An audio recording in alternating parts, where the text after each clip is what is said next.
일어나 걸으라 라는 제목으로 함께 말씀을 나누도록 하겠습니다.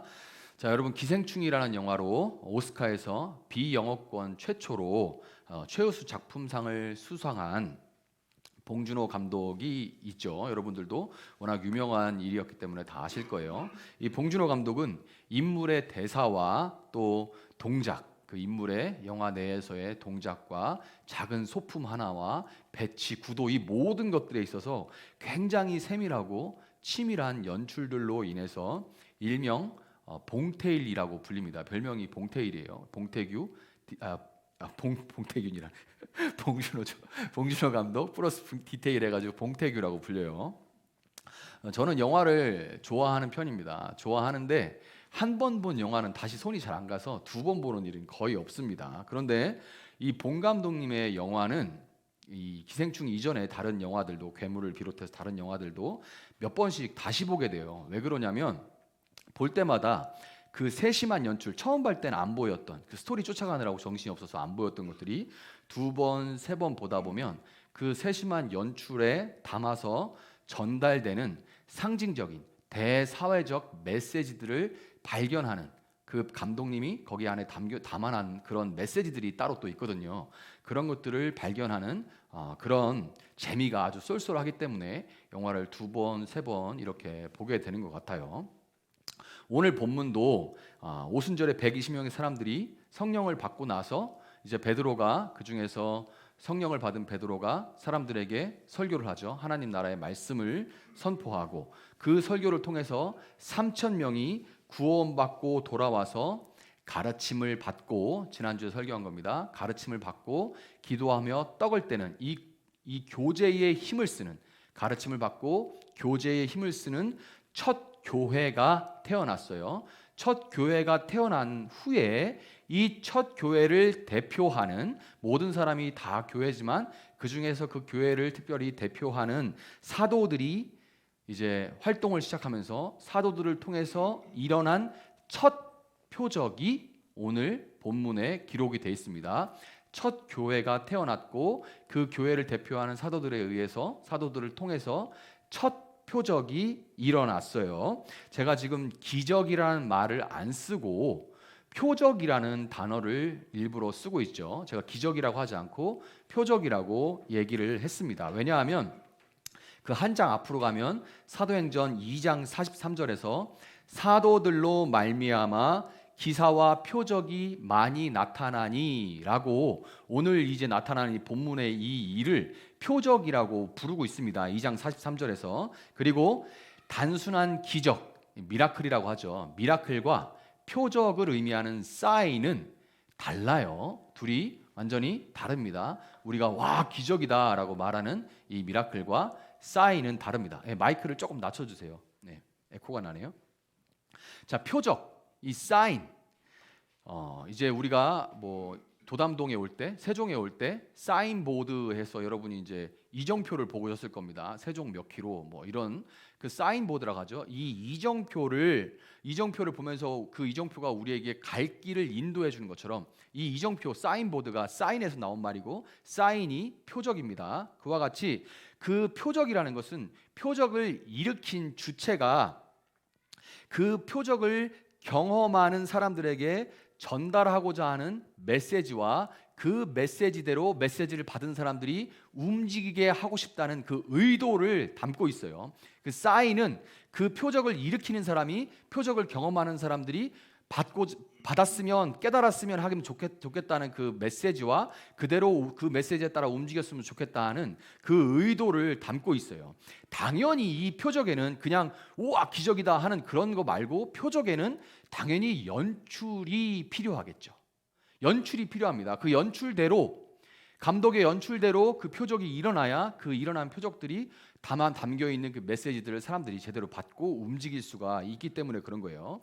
이 봉준호 감독의 페르소나, 그 페르소나들이 감독마다 있죠. 자주 쓰는 그 배우들이 있습니다. 그 배우가 송강호 배우인데요. 그 배우는 그 자체로도 굉장히 대단한 연기자이고 한국을 대표하는 연기자죠. 그리고 영화를 아주 힘있게 끌어가지만 그는 감독의 연출을 따르는 배우일 뿐이죠. 그는 대단한 배우지만 그 감독의 연출대로 이제 연기를 하는 것뿐이에요. 오늘 본문 역시 베드로가 이 스토리를 힘있게 끌어가고 있습니다. 베드로가 아주 힘있게 스토리를 끌어가고 있지만 진짜 배우의 연출자는 하나님이신 거예요.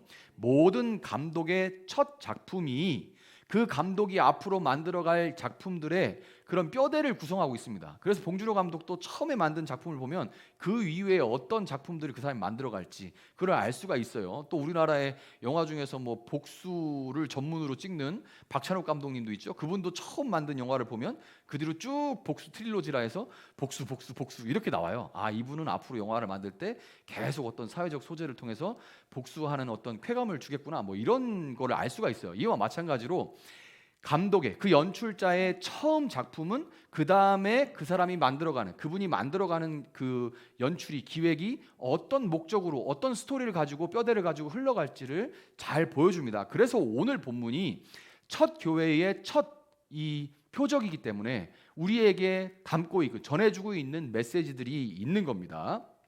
자, 오늘 본문에 등장하는 첫 교회의 첫 표적은 당연히 이 봉태일을 뺨치는 연출 장인 하나님께서 그분이 세워가시는 이 하나님 나라라는 장대한 대사회적인 메시지를 전달하기 위한 교회의 역할과 교회의 능력을 보여주고 있는 거예요. 교회의 역할과 교회의 능력을 우리에게 잘 보여주고 있습니다. 제가 지난주에 설교 영상을 올리고 편집을 하면서 거의 50분 설교했다는 것을 제가 알게 된 후에 진짜 설교를 못하면 짧게라도 해야겠다는 그런 다짐을 하고 또 했어요. 와, 진짜 너무 마음이 불편하더라고요. 어쩌다가 이렇게 50분이나 설교를 했냐, 이런 생각이, 그렇게 한 줄 몰랐거든요. 그래서 이러지 말자라고 생각을 했기 때문에 오늘 본문을 저는 이제, 여러분들은 오늘 처음 읽어본 분들도 있겠지만 그러나 저는 이제 수십 번, 마치 영화를 돌려보듯이 수십 번 오늘 본문을 돌려보면서 그때마다 발견한 디테일들이 있어요. 그 하나님의 디테일한 연출들을 전부 다 나눌 수는 이 시간에 없겠지만, 그러나 배경과 인물들을 중심으로 하나님께서 이 사건을 통해 먼저 우리에게, 그리고 우리를 통해서 세상에 전달하고자 하는 그 메시지에 대해서 함께 우리가 살펴보도록 하겠습니다. 자, 첫 본문을 이제 1절을 보면 어떻게 돼요? 요한과 베드로가 성전에 올라가는 이야기가 나오죠. 제9시 기도 시간이 되어 성전으로 올라간다 합니다. 이들은 교회 공동체, 이제 예수를 믿고 교회 공동체에 속하게 됐지만 여전히 그들의 정체성은 유대인들이죠. 그래서 아주 오랜 시간 동안 유대인들에게 아주 습관화가 되어 있는 하루에 3번 기도가 있어요. 아침 9시, 오후 3시, 그리고 해가 질 때. 유대인들은 이제 이슬람 사람들이 하루 5번 기도하는 것처럼 유대인들도 하루 3번 기도를 합니다. 그래서 이 습관에 따라서 오후 3시에 예루살렘 성전으로 이들이 지금 올라가고 있었어요. 그런데 그들이 성전 밖에 이방인의 뜰이 있습니다. 이방인들은 거기까지밖에 못 가요. 이방인의 뜰에서 이제 문을 통과하면 여인의 뜰입니다. 성전에서 처음 만나게 되는 여인은 여기까지 들어갈 수 있는 여인의 뜰이 있어요. 그 여인의 뜰로 통하는 입구인 미문 앞에 도착했을 때, 그들이, 베드로와 요한이 미문 앞에 도착했을 때 카메라가 갑자기 베드로와 요한을 통해서 휙 하고 시점이 바뀌어져서 이제 성전 미문 앞에 앉아 있는, 나면서 못 걷게 된 이를 카메라가 비춰줍니다. 예전 성경에는 이게 안진뱅이라고 돼 있었어요. 그런데 물론, 그리고 안진뱅이라는 표현이 사실 오늘 본문에서 보여주는 어떤 상징적인 표현을 통해서 위해서는 더 마음에 와닿기는 하는데, 그러나 이제 저는 안진뱅이라는 표현을 쓰지 않겠습니다. 성경에서도 이제 문둥이라는 말이 옛날에 나왔는데 지금은 한센시병이라고 이야기를 하는 것처럼, 자칫 이제 우리 교회는 없지만 약한 자들에게 마음의 상처가 될 수 있기 때문에 안진뱅이 같은 표현은 잘 쓰지 않을 거예요. 자, 그래서 생전에 이 미문을 직접 목격했던 역사가 요세푸스의 기록에 따르면, 미문은, 이 미자가 아름다울 미자입니다. 그래서 아름다운 문이라는 그 이름 그대로였다고 해요. 이 미문이라는 것은 아름다운 문이라는 그 이름 그대로였다고 해요. 당시에 화려하기로 유명했던 고린도 양식, 코린트 양식이라고 여러분이 코린트 양식이라고 구글에 구글링을 해보면 어떤 양식인지 알 거예요. 이렇게 뱅글뱅글 이렇게 돌아가서 기둥 하나를 그대로 안 두고 굉장히 화려하게 조각을 해놨습니다. 그러니까 기둥 하나에도 다 조각을 해서 너무나 예쁘고 화려하게 만드는 것이 코린트 양식이에요.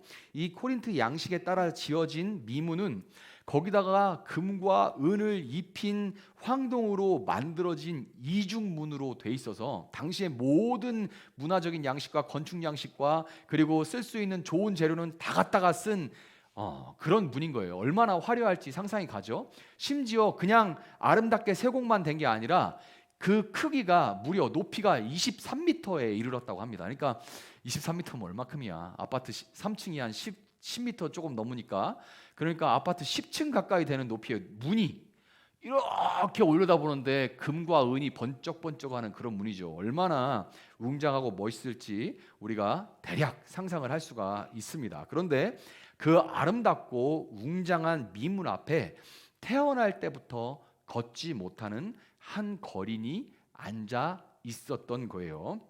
그가 거기 앉아 있었던 것은 그곳이 평소에 왔다 갔다 하는 통행하는 사람이 제일 많았기 때문일 겁니다. 사도행전 4장 22절에 따르면 이 거리는 나이가 40살 정도였다고 합니다. 40세 정도였는데 그가 걷지 못했음에도 매일 그곳에 나와 앉아 있을 수 있었던 것은 날이면 날마다 그 사람을 매다가 그곳에다가 앉아 있을 수 있도록 데려다 주는 사람들이 있었기 때문에 그래요. 얼핏 우리는 이제 이 앉아 있는 이 거리 통해서 이제 뭔가 앵벌이를 해가지고 뜯으려고 하는 그런 조직에 속한 사람들일 수도 있겠다라는 생각도 들지만 그건 모르는 겁니다. 왜냐하면 그냥 이거라도 해서 벌어 먹어라 하고 가족들이 아침마다 자기들 일 시작하기 전에 이렇게 안고서 매다가 그 자리에 데려다 줄 수도 있죠. 어떤 사람들인지는 알 수가 없어요. 분명한 것은 이 걷지 못하는 거리는 성전을 중심으로 살아가는 유대인이었음에도 불구하고, 이 성전이라는 것은 유대인들에게는 삶의 중심입니다. 그 삶의 중심으로, 성전을 중심으로 살아가는 유대인이었음에도 불구하고 40평생에 단 한 번도 성전 안에는 들어가지 못하고 언제나 성전 앞에서 구걸만 해야 됐다는 거예요. 이 사람은 40년 동안 성전 들어가지 못하고 그 안에서만, 그 앞에서 구걸만 해야 했습니다.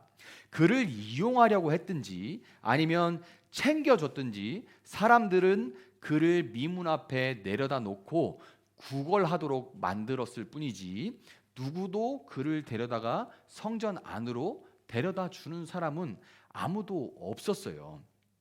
그 시각에, 그 거린이 구걸하던 그 시각에 오후 3시 기도 시간에 성전 안에서는 하나님 앞에 드리는 제사가 열리고 있었습니다. 그 시간에는 번제를 드려서 하나님께 제사를 그 성전 안에서는 드리고 있었어요. 제사의 가장 큰 기능이 뭐냐면 하나님 앞에 사람의 죄를 용서를 구함으로써 그 죄가 용서받고 하나님과 사람의 이 관계가 회복되게 만드는 것이 성전의 기능이에요. 그래서 이 성전이라는 건 한마디로 성전이 뭐냐? 그러면 죄를 용서받는 곳이라고 말할 수 있습니다. 성전이 뭐냐? 성전은 죄를 용서받는 곳이에요. 그런데 사람들은 아무도 이 거린이 죄를 용서받고 하나님과의 관계가 회복되게 하는 데는 관심이 없었어요. 아무도 여기에는 관심이 없었던 겁니다. 그들의 눈에는 그 거린이 언제나 같은 곳에 언제나 앉아 있었지만 늘 같은 곳에 똑같은 자리에서 똑같이 구걸하고 똑같은 멘트를 하면서 그렇게 구걸하고 있는 그 사람이 거기에 늘 있음에도 불구하고 사람들의 눈에는 그가 보이지 않았어요. 왜 그런 줄 아세요? 왜 그가 늘 거기에 이렇게 앉아 있으면도 사람들은 그 사람이 보이지 않아? 왜 그러냐면 그들의 눈이 다 미문에 향해 있었기 때문입니다. 우리가 지금 그 미문을 통해서 성전에 예루살렘 이제 우리 성지순례를 갔어요. 지금은 그 성전이 완전히 박살이 나서 돌 위에 돌 하나도 남아 있지 않은 상태입니다. 그러나 지금 지하에 남아있는 그 건물 뼈대만 남아있어요. 지금 성지순례 가봐야. 그런데 그 위에 황금문이 쫙 서 있으면 우리가 황금문에 눈이 팔리지 그 앞에서 구걸하고 있는 거린이 눈에 들어오겠습니까? 여러분, 하나님은 본래 크고 화려한 건물에 관심이 없으십니다. 하나님은 크고 화려한 건물을 원하지 않으세요. 만약에 하나님께서 특정한 건물을 원하신다면 이 세상에 있는 어떤 건물이라고 우주보다 크신 하나님을 담을 수가 있겠습니까? 얼마나 화려하게 진다 해서 온 우주를 소유하시는 하나님이 내 수준에 맞다 하고 그 거하실 만한 그런 화려한 건물을 지을 수가 있겠어요. 여러분, 하나님은 광야에서 좁고 덥고 냄새나는 성막에 거하셨습니다.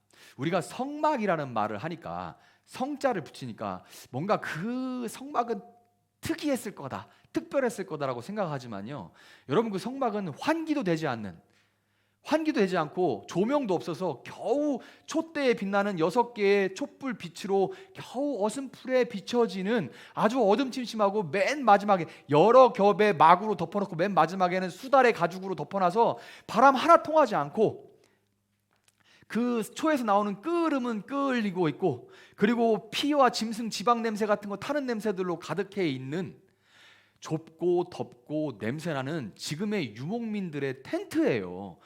천지를 지으신 하나님이 텐트 안에 거하시는 거예요. 그런데 중요한 거는요, 그 성막이 이스라엘 12지파의 중앙에 위치했다는 겁니다. 이 성막을 중심으로 세 개 지파 동서남북으로 4개의 12지파가 이 성막을 중심으로 있었고, 앞으로 가나 멈춰 있으나 성막은 항상 중심이었습니다. 그리고 우리가 이걸 통해서 뭘 볼 수가 있는 거예요? 그러니까 하나님은 결국에 특정 장소가 아니라, 어떤 특정 장소, 크고 화려한 어떤 특정 장소가 아니라 우리의 중심, 즉 좁고 덥고 냄새나는 우리 마음에 함께 계시기를 원해요. 이제 한 달 정도 지나면 성탄절인데요, 성막에 계셨던 그 하나님은 이 성탄절에는 말 구유 위에, 짐승의 구유 위에 하나님이 심지어 이제 어린 아이의 모습으로 오셔서, 사람으로 오셔서 이 구유 같은 우리 마음에 오시는 겁니다. 하나님은 결국에 좁고 덥고 냄새나는, 겨우 말 구유밖에, 짐승의 먹이통밖에 내줄 수 없는 우리 마음이라도 거기에 계시기를 원하시는 거예요. 큰 건물에 거하시기를 원하는 게 아니라 거기에 거하시기를 원하시는 것이고, 궁극적으로 원하시는 건 뭐냐면, 우리가 마음으로 이 마음에 오신 하나님을 모시고, 비록 내어줄 곳 없어서 그렇게 좁고 덥고 냄새나지만, 그러나 이제 우리 마음에 하나님을 모시고 그 마음으로 하나님과 교제하면서 삶 속에서 그분의 뜻대로 걸어가기를 원하시는 거예요. 너 움직여, 이게 아니고 이 마음에서 우리와 교제하면서 우리가 그분을 사랑하고 그분의 사랑을 받으면서 그 안에서 그분을 순종하여 그분이 원하시는 뜻대로 걸어가기를 원하시는 게 하나님의 뜻인 거예요. 자, 그런데 사람들은 정작 미문으로 상징되는 겉모습의 화려함에만 치중하게 되어 있습니다. 그들은 신을 위해서 크고 웅장한 성전을 짓고, 성전을 만들고, 신을 위해서 우리가 이렇게 지었습니다, 하나님이 다 하셨습니다, 이렇게 하는 거죠. 그래서 어마어마하게 수백억의 건물을 지어놓고 거기서 제사라는 행위를 통해서 하나님을 움직여서, 이제 신이 감동받죠. 우와, 나한테 이런 걸 줬어? 그리고 우와, 이렇게 멋들어진 제사를 드려 최고급을 다 써서 이제 내가 감명이 된다, 너 뭘 원하니? 이렇게 되는 거예요.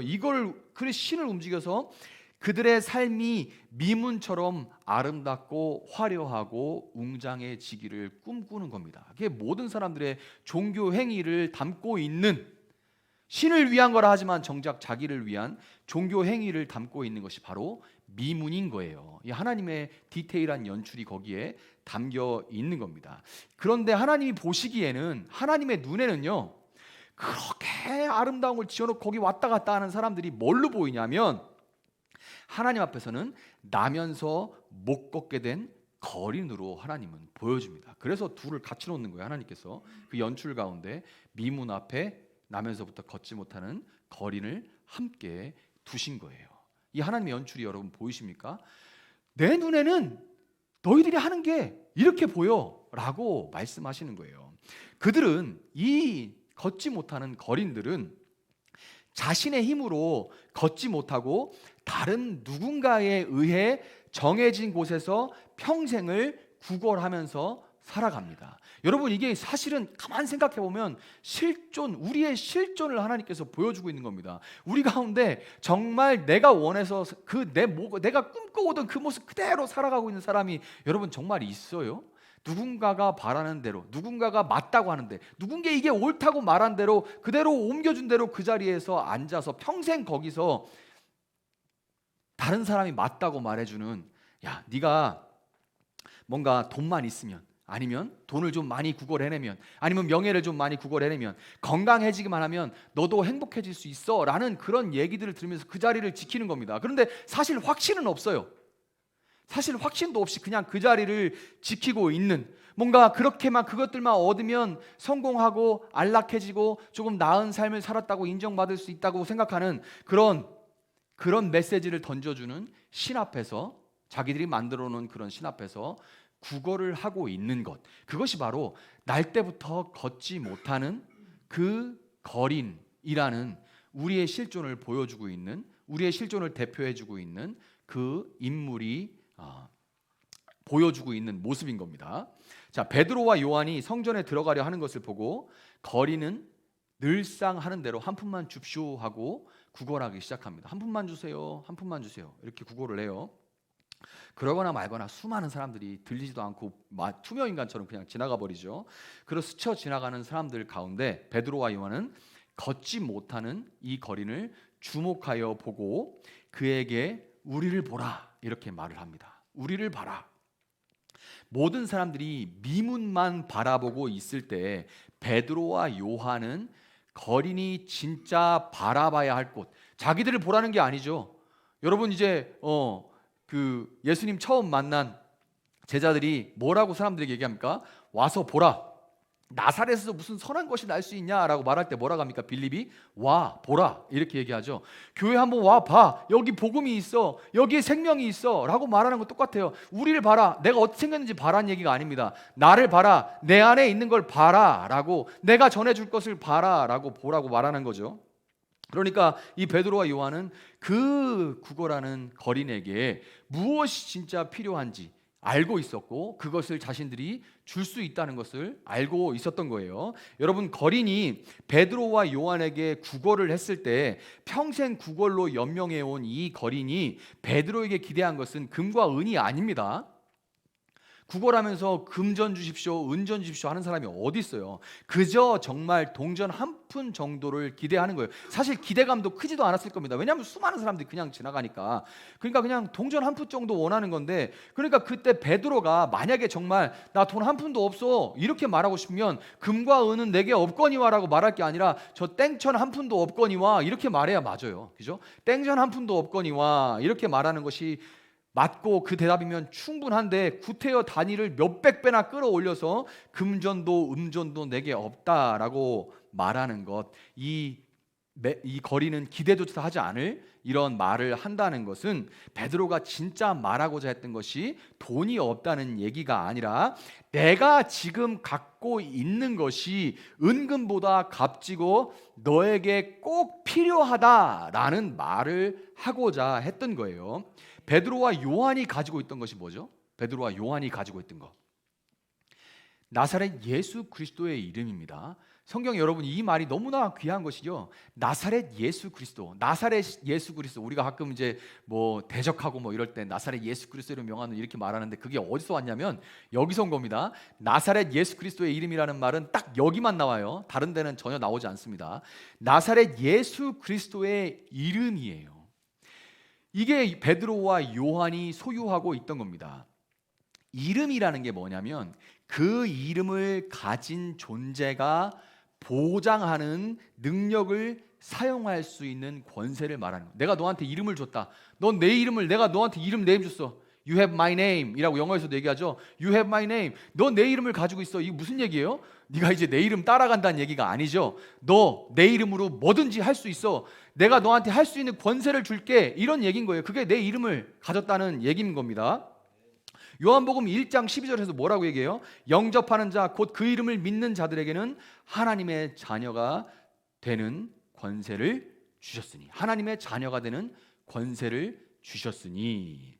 여러분, 하나님의 아들이지만 나사렛이라는 보잘것없는 시골 동네에 오신 예수님, 하나님 나라가 시작되었다고 전하시고 그 하나님 나라가 시작되었다는 증거로 여러 표적을 앞서 행하신 예수님, 눈을 앞을 못 보는 사람에게 눈을 뜨게 하시고, 못 걷는 사람을 걷게 하시고, 나병 환자를 깨끗하게 하시고, 귀 먹은 사람이 듣게 하시고, 죽은 자를 살리신 그 예수님, 그리고 화려한 성전에서 더 이상 제사 드리지 않아도 된다, 우리 죄를 위해서 내가 너희들의 죄를 위해서 죽었다는 것을 믿기만 하면, 대신 죽었다는 것을 믿기만 하면 단번이 영원히 하나님과의 관계가 회복된다는 기쁨의 소식을 전하시고, 실제로 그들을 위해서 죽으신, 우리를 위해서 죽으신, 십자가를 지신 그 예수님, 베드로와 요한은 그 예수님의 이름을 먼저 믿어서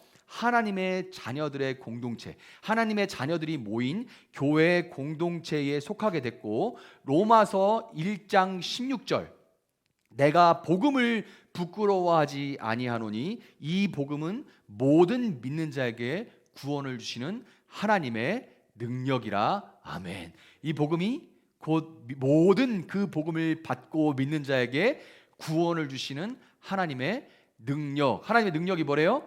복음이래요. 그 능력을 누가 사용할 수 있어요? 그 이름을 믿고 권세를 받은 자가 사용할 수 있는 겁니다. 모든 믿는 자에게 구원을 줄 수 있는 바로 그 복음을 줄 수 있는, 그 복음을 감히 내가 뭐라고 이제 내가 그 복음을 받아 줄 수 있는 권세를 받아 믿음으로 베드로와 요한은 사용을 했던 겁니다. 여러분, 만약에 베드로와 요한이 그날 주머니가 땡전 한 푼도 없는 것이 아니라, 정말 돈이 한 푼도 없었다는 얘기는 아니라고 했죠. 뭐 있었는지 없었는지 모르지만 그날따라 주머니가 두둑해서 그 거린이 상상하지도 못한 금화를 던져주면서 인심을 그 거린에게 썼다면 어떻게 됐을까요? 당연히 이 거린은 감사합니다, 감사합니다 하면서 막 머리를 조아렸겠죠. 그리고 그 금화를 얻어서 횡재를 했으니까 그날은 뭐 앵벌이에게 뜯기면 할 수 없지만, 그렇지 않다면 그 돈으로 정말 오랜만에 포식을 했을 거고, 정말 뭐 그날따라 뭐 술을 한 잔 했을 수도 있겠어요. 그래서 아주 즐겼겠죠. 그날을 정말 즐겼을 것 같은데, 그런데 그 다음에는 어떻게 됐을까요? 그날을 즐기고 금화였다면 며칠 더 즐길 수 있었을 겁니다. 그러고 나서 어떻게 됐을까요?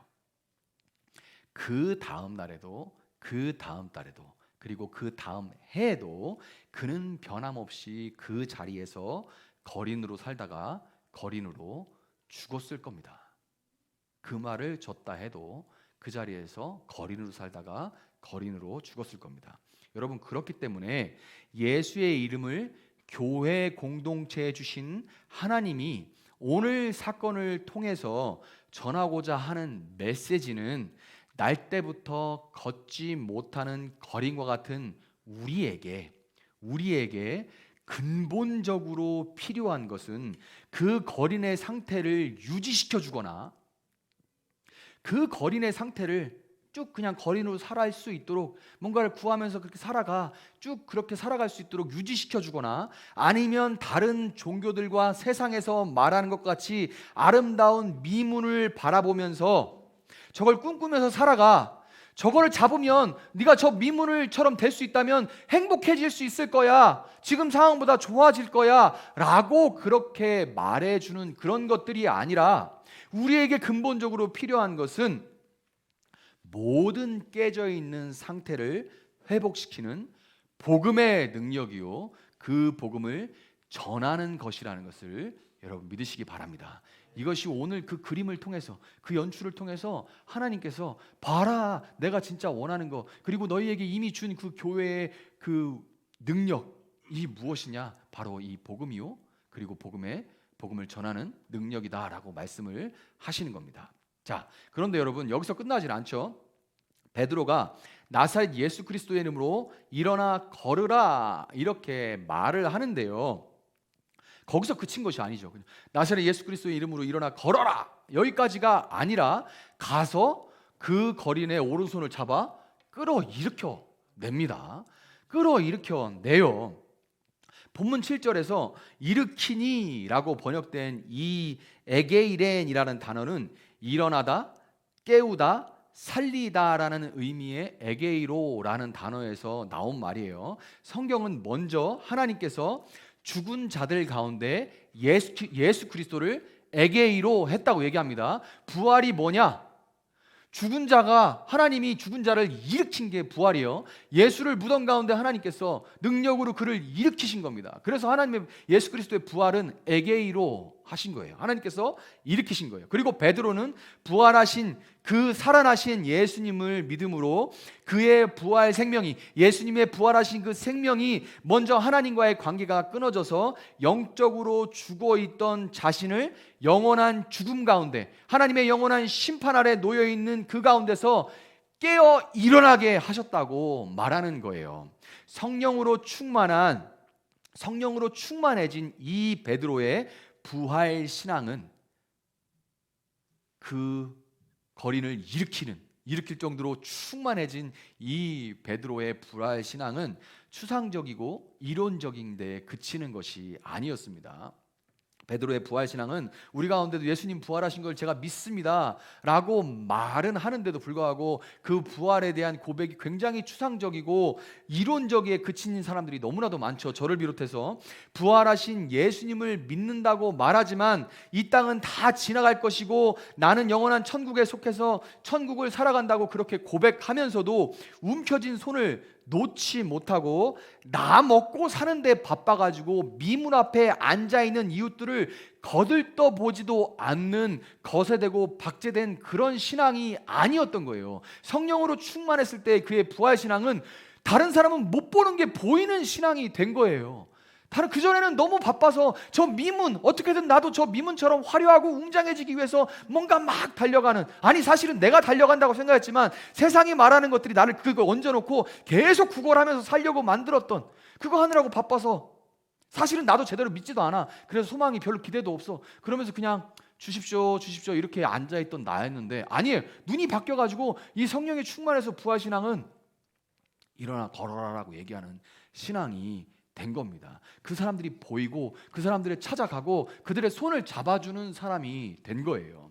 그의 부활신앙은 그로 하여금 교회 공동체에서 실제로 모든 물건을 서로 통용하고 또 재산과 소유를 팔아서 각 사람의 필요를 채워주도록 그렇게 변화시켰습니다. 그전에는 그게 주인이었어요. 그런데 이것들을 나눠주면서 그것이 내 주인이 아니다, 그것의 주인은 하나님이시니까 하나님이 감동 주는 대로 필요한 사람들에게 나눠준다라고 바뀌어진 거예요. 변화입니다. 놀라운 변화예요. 그리고 죽음이 두려워서 예수님을 부인하고 저주하고 맹세했던 이 베드로로 하여금 아주 큰 소리는 뻥뻥 다치는데 하여튼 겁은 엄청 많잖아요. 문제 터지면 겁은 엄청 많습니다. 베드로가 또.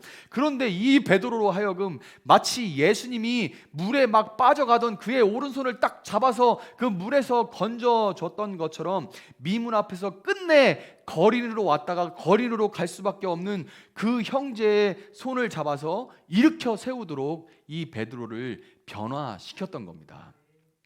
여러분이 부활 생명으로 가득한 베드로가 거린의 손을 잡아 일으켜 세웠을 때 40년 동안 한 번도 걸어보지 못한 사람의 발을 여러분 보신 적이 있나요? 그러면 아니 한 번도 못 걸어본 게 아니라 단 1년만 무슨 사고 나서 걷지 못하면 다리가 이렇게 쇠꼬챙이처럼 됩니다. 엄청나게 얇아져요. 근육은 다 없어지고 가늘고, 그리고 또 뒤틀어집니다. 이렇게 뒤틀어진 다리가, 발과 발목이 곧 힘을 얻었고 그는 뛰어서서 걸으며 베드로와 요한과 함께 성전에 들어가 걷기도 하고 뛰기도 하면서 하나님을 찬송하게 됐습니다.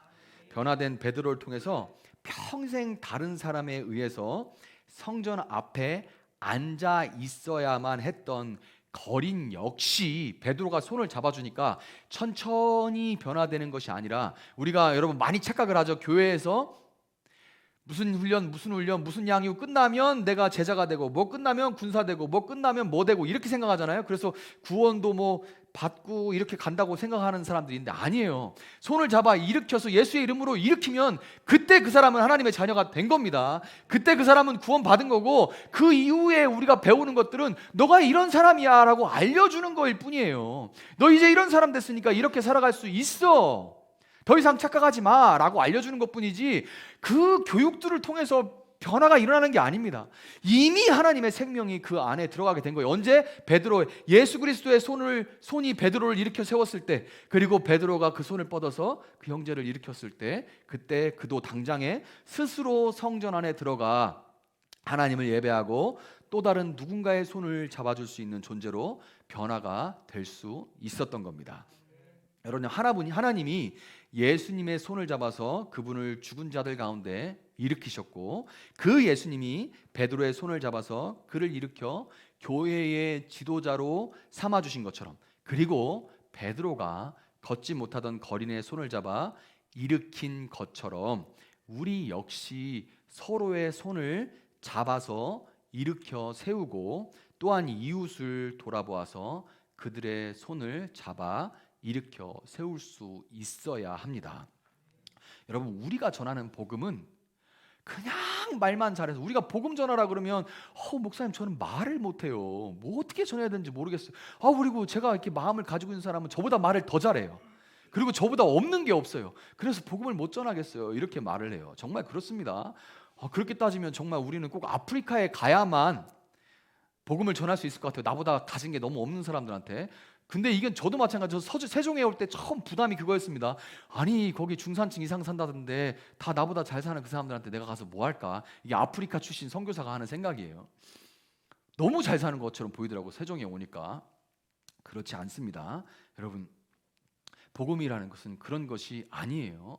얼마든지 우리가 가서 말로 하는 것이 아니라 말을 전하지만, 그러나 우리가 손을 뻗어줘야 될 것은 어디에나 있어요. 우리가 전하는 복음이라는 것은 배고픈 자들에게 가서 예수님 믿으세요, 그럼 복 받습니다, 그리고 배고프지 않고 풍성하게 살게 될 겁니다 라고 말만 하는 그런 복음이 돼서는 안 됩니다.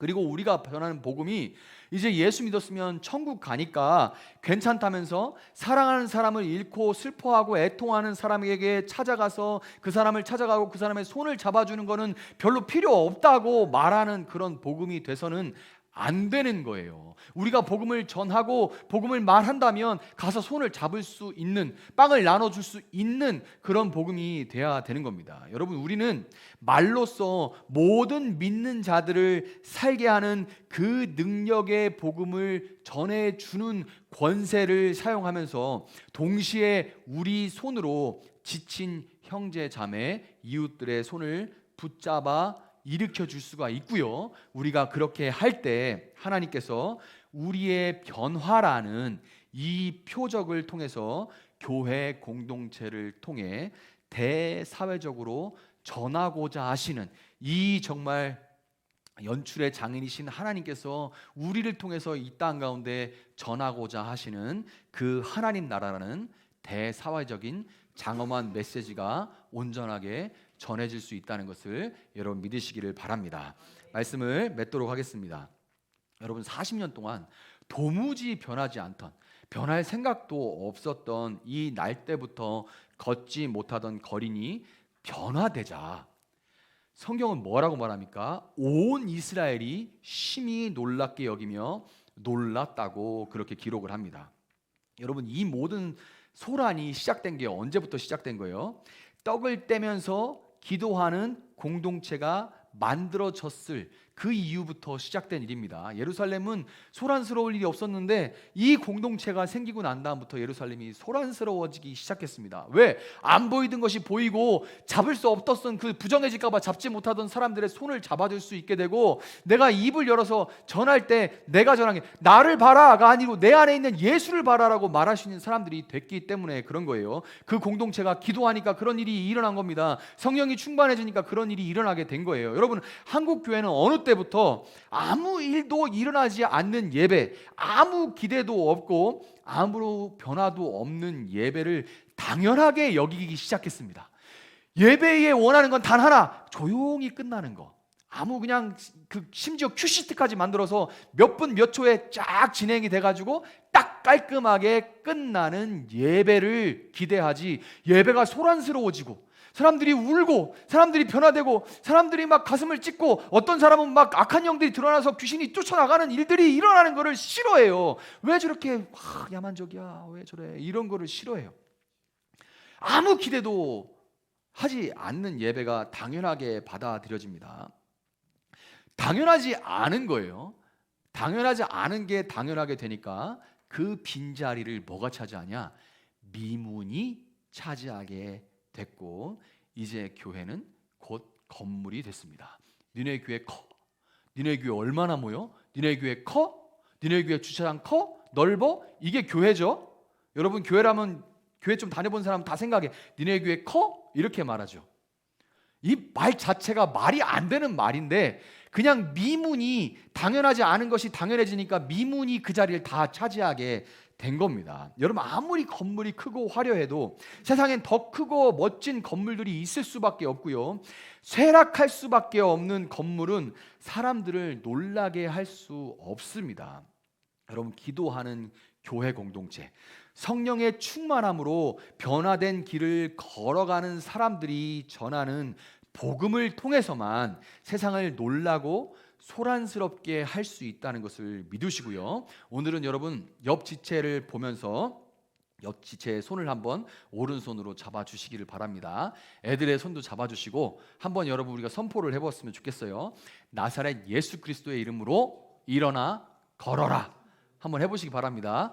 자, 3명이어도 괜찮아요. 서로 손을 잡아주시고, 그리고 실제로 한번 일어나 보세요. 나사렛 예수 그리스도의 이름으로 일어나 걸어라. 자, 함께 일어나 봅시다. 이렇게 선포하고 우리가 이제 함께 일어나서 오늘은 찬양하고 기도하는 시간을 갖도록 하겠습니다.